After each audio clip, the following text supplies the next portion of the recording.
पुण्यात्माओं, ये तत्व ज्ञान है। प्रभु के नियम से आप परिचित होजिए, तभी ये शंका और आपकी समस्या मिटेगी। अब क्या होता है कि एक भक्त के यहां पुत्र हुआ। वो पुत्र 1 वर्ष का होकर मृत्यु को प्राप्त हो गया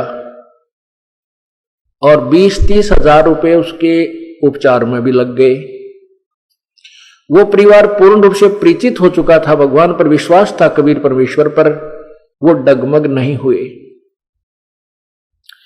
उनके दिल में यह नहीं आया कि हमने उपदेश ले रखा और हमारा पुत्र उत्पन्न हुआ और यही मृत्यु को प्राप्त हुआ, क्योंकि वो इस ज्ञान को कई बार सुन चुके थे जो दास बार बार सुनाता है।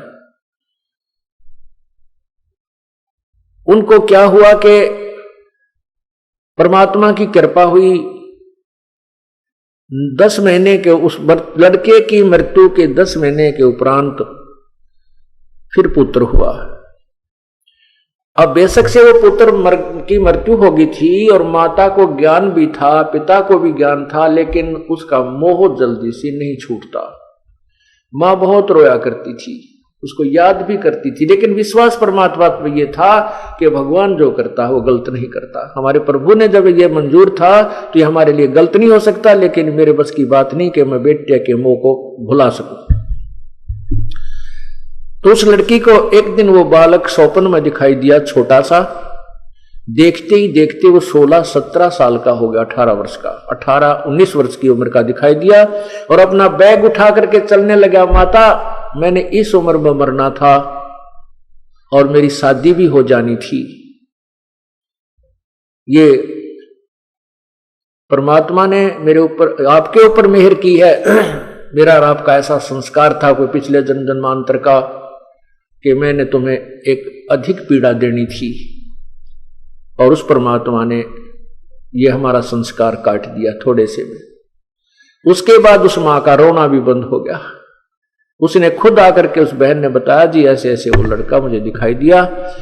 पर ज्ञान तो हम पहले भी सुनते थे, विश्वास भी था, लेकिन और दृढ़ विश्वास हो गया और जो ममता मुझे सता रही थी वह भी खत्म होगी।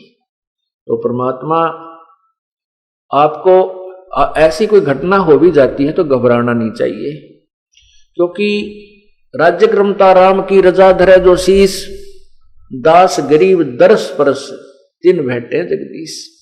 यदि वो बहन उससे विचलित हो जाती और रास्ता छोड़ देती, वो रोग तक काट दिया था परमात्मा ने, संस्कार तो चेंज कर ही दिया था, वो तो दयालु है, फिर नहीं देते उस दुख को, लेकिन और दुख बहुत हो जाते हैं। हमारे जन्म जन्मांतर के ना जाने कितने पाप इकट्ठे हुए पड़े हैं, संचित रखे हैं भगवान के दरबार में, और इस जीवन में भगवान से दूर होने के बाद फिर हम निरे पाप करेंगे। अच्छा काम कौन सा कर सकते हैं, क्योंकि शास्त्र विधि को त्याग कर जो मनमानी पूजा करते हैं वो भी गलत है, वो भी पाप है। गीता जी के अध्याय नंबर 16 के मंत्र 23 में स्पष्ट किया है।